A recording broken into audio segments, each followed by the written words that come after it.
కోట గారు 4 దశాబ్దాల ఒక ప్రయాణం సినిమాలో. నేను తెలుగు ఇండస్ట్రీకి వచ్చే ముందు బెంగళూరు నుంచి ఆయన సినిమాలు చూసేవాడిని. ఆయన తీక్ష్ణత, ఆయన ఇంటెన్సిటీ చాలా ఇన్ఫ్లుయెన్స్ చేసింది నాకు. ఆ తర్వాత వచ్చి 2-3 దశాబ్దాలుగా ఆయనతో పనిచేసిన అనుభవం, ఎన్నో సినిమాలు. చాలా విశిష్టమైన వ్యక్తి, అందరికి నచ్చడు. ఎందుకంటే నాకు తెలిసి ఎవరిని మెప్పించే ప్రయత్నం చేయలేదు ఆయన. ఒక అద్భుతమైన నటుడు. ఎందుకంటే ఆయనకంటూ ఒక అవగాహన ఉండేది, ఆయనకంటూ ఒక సటైర్ ఉండేది. పరిశ్రమలో మనం చాలా మంది నటులను చూస్తాం, కానీ ఏదో ఒక డైలాగ్ రాసిస్తే దాన్ని అలాగే చెప్పడం కాదు. దాని వెనక ఆయనకున్న ఒక సటైర్ ఉండేది, ఒక అవగాహన ఉండేది. ఆయనది ఒక ప్రెజెన్స్ నాకు చాలా నచ్చేది. ఆయన ఎవరిని వదిలిపెట్టాడు. ఎలాంటి మనిషి అంటే, అనయ్య అంబేద్కర్ని సినిమా రిలీజ్ అయ్యింది, ఎందుకో జనాలు చూడట్లేదు అంటే, ఏం లేదు ప్రకాష్, అది ముందు అంబేద్కర్ ఒక కటౌట్ పెట్టారు, ఆయన అక్కడెక్కడో చేయి చూపిస్తుంటే అక్కడ వెళ్ళిపోయారు. అంటే ఎటకారం కాదు అది. అలాంటి మంచి సినిమా చూడరు వీళ్ళు అనే ఒక ఆవేదన ఆయనలో ఉండేది. ఆయన నిరంతరంగా ఆయనలో చూసింది నేను, తెలుగు భాష, తెలుగు నటినటులు, తెలుగు ప్రతిభలకి అంత పెద్ద ఎత్తున ఛాన్స్ దొరకట్లేదు. కొందరికి అది కుళ్ళు అనిపించేది, బట్ ఆయన ఆవేదన చాలా నిజమైందని నాకు అనిపించేది. ఒకసారి ఎవరో అడిగారు, ప్రకాష్ రాజ్ గారు పరభాష నటుడు కాదంటే, కాదండి, బట్ ఆయన తెలుగు నేర్చుకున్నాడు కదా, మనోడైపోయాడు కదా.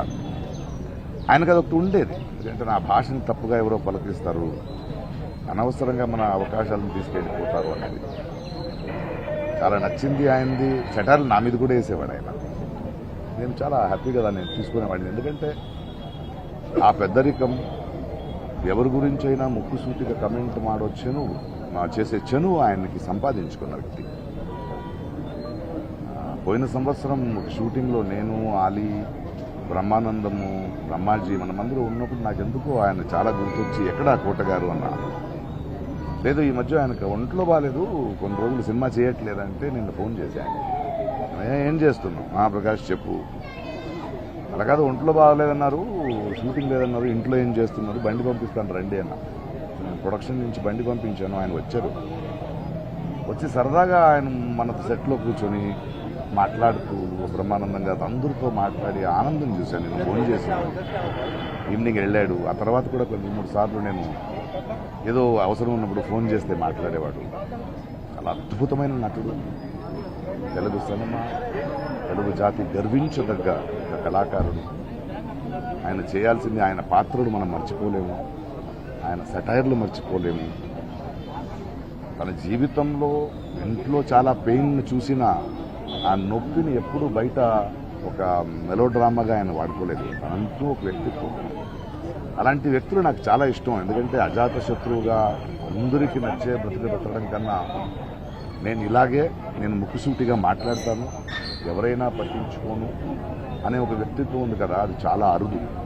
అలాంటి ఒక అద్భుతమైన వ్యక్తి, అద్భుతమైన కళాకారుడు. Will going to miss him. But ఆయన మన తెలుగు పరిశ్రమకి, ప్రేక్షకులకి ఇచ్చిన అద్భుతమైన పాత్రలు, ఆ మూలంగా ఆయన చేసిన పనులు, ఆయన చెప్పిన కథలు ఎప్పుడూ గుర్తుంటాయి. థ్యాంక్ యూ కోట గారు for everything. We love you. Kota Srinivasarao గారి గురించి, ఆయన యాక్టింగ్, ఆయన తెలుగు సినిమా చేసిన ఆయన సేవ గురించి నేను చెప్పేంత స్థాయి కూడా నాది కాదు. పర్సనల్గా నాకు చాలా పెద్ద లాస్. చాలా మంచి ఫ్రెండ్, మంచి వ్యక్తి, కల్మషం లేని వ్యక్తి, నాకు చాలా చాలా క్లోజ్ అయిన వ్యక్తి. అతను అంటే చాలా ఇష్టపడేవాడు. నేను కూడా అట్లానే ఇష్టపడేవాడిని. ప్రొడ్యూసర్కి, డైరెక్టర్కి ఆయన అసలు ఎంత ఫ్రెండ్లీ యాక్టర్ అంటే, ఏదైనా చేసేవాడు. కాల్ షీట్ కానీ, డబ్బు కానీ, అసలు సినిమా కోసం, తెలుగు సినిమా కోసం, తెలుగు ప్రొడ్యూసర్స్ కోసం కానీ ఆయన ఏదైనా చేయడం రెడీగా ఉంటాడు. అంత మంచి వ్యక్తి. ఆయన లేని లోటు తీర్చలేం. పర్సనల్ హాస్పిటల్ ఆయన ఆత్మకి శాంతి కలగాలని మనస్ఫూర్తి కోరుకుంటూ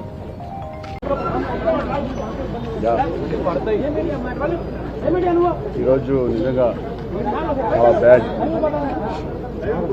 నాకు నేను బాబాయ్ అని ఆప్యాయంగా పిలుచుకునే వ్యక్తి సీతారత్నం గారి అబ్బాయితో మా ప్రస్థానం స్టార్ట్ అయింది. నా సెకండ్ ఫిల్మ్.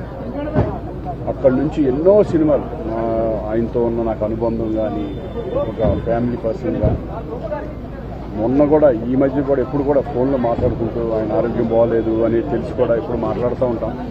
బాబాయ్ బాబాయ్ అని ఆప్యాయంగా పిలుచుకునే వ్యక్తి ఈరోజు గొప్ప ఆర్టిస్టు లేరు అనేది నిజంగా జీర్ణించలేకపోతున్నాం. అటువంటి గొప్ప వ్యక్తి, గొప్ప ఆర్టిస్ట్ మా ఇండస్ట్రీకి దూరం అయినందుకు మేము చాలా బాధపడుతున్నాం. ఆయనకి ఆయన ఆత్మకి శాంతి చూపాలని మనస్ఫూర్తిగా భగవంతుడు కోరుకుంటున్నాను. అలాగే వాళ్ళ కుటుంబ సభ్యులందరికీ కూడా నా ప్రగాఢ సానుభూతి తెలియజేస్తున్నాను. ఎందుకంటే ఈ టైంలో ఇంకేం మాట్లాడలేం. ఎందుకంటే రెగ్యులర్గా ఎప్పుడు కూడా మాట్లాడుకునే వ్యక్తి ఈరోజు మా దగ్గర లేడనే బట్టి చాలా బాధగా ఉంది. కోటగారని ఆయన మేము ఆప్యాయంగా పిలుచుకునేవాళ్ళం. నాకు సినిమాల్లోకి వెళ్ళక ముందు నాటకాల నుంచి కూడా బాగా పరిచయం. ఆయనతో కలిసి నాటకాలు వేసిన వాడిని నేను. చాలా అంటే ఒక కమిట్మెంట్ తోటి తప్పన ఉండేది విపరీతంగా. అంటే సినిమా యాక్టర్ అవుదాం అని ఎప్పుడు అనుకోలేదు.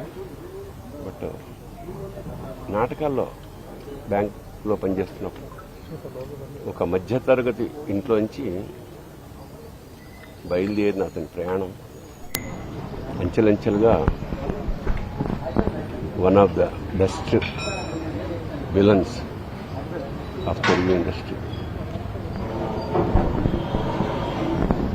సరే మామూలుగా సరదాగా మాట్లాడుకునే వాళ్ళు. కోటగారి నేచర్ ప్రకారం మాట కటువుగా ఉండేది. సరే చిన్నప్పటి నుంచి నాకు తెలిసిన వ్యక్తి కాబట్టి పెద్ద పట్టించుకునేవాళ్ళం కాదు. ఎన్నో విషాదాల్ని దాటుకుంటూ మహోన్నత శిఖరానికంటే యావత్ భారతదేశం అతన్ని గుర్తించింది. తమిళ, హిందీ ఇండస్ట్రీ కూడా అలా ఒక అనుకున్నది సాధించాడు. ఇప్పుడే అదే చెప్పుకుంటున్నాం. మా అనుభవాలు దాదాపు 50 ఏళ్ల సాహచర్యం అది. పైగా కుటుంబం చిన్నపిల్లలు ఇంటెదురుగుండా ఉండడం వల్ల మాకున్న సో కుటుంబంతో కూడా చాలా అనుబంధం ఉంది. అలాంటి కోట శ్రీనివాసరావు ఇవాళ వెళ్ళిపోయాడంటే ఒక శూన్యం. కోట శ్రీనివాసరావు గారి స్థానం మాత్రం ఇంకెవరు పూరించలేరు. అది సత్యం.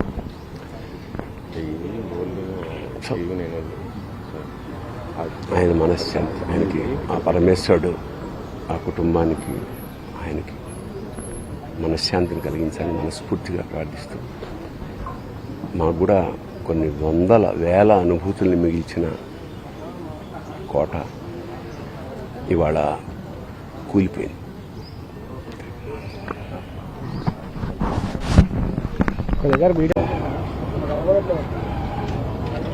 ఆయన ఒక మహానటుడు అని ప్రత్యేకంగా చెప్పాల్సిన పని లేదు.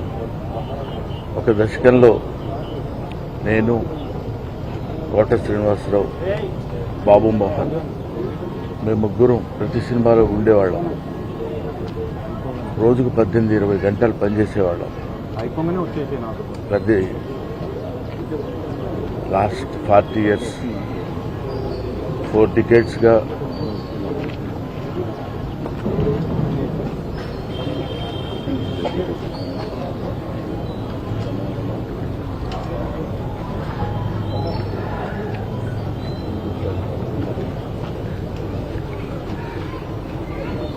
అరే ఒరే అనుకుంటూ కలిసి ఉన్నాం. వాళ్ళ కోట లేడు అంటే నమ్మలేకపోతున్నాం. నటన ఉన్నంత కాలం కోట ఉంటాడు. వాడుకు నటరాజు కూతురు మహానుభావుడు. ఏ విషయాన్నైనా నిర్మోహాటంగా మాట్లాడే వ్యక్తి. అటువంటి వ్యక్తిని కోల్పోవడం భారతదేశానికే, నటనా లోకానికే తీరని లోటు.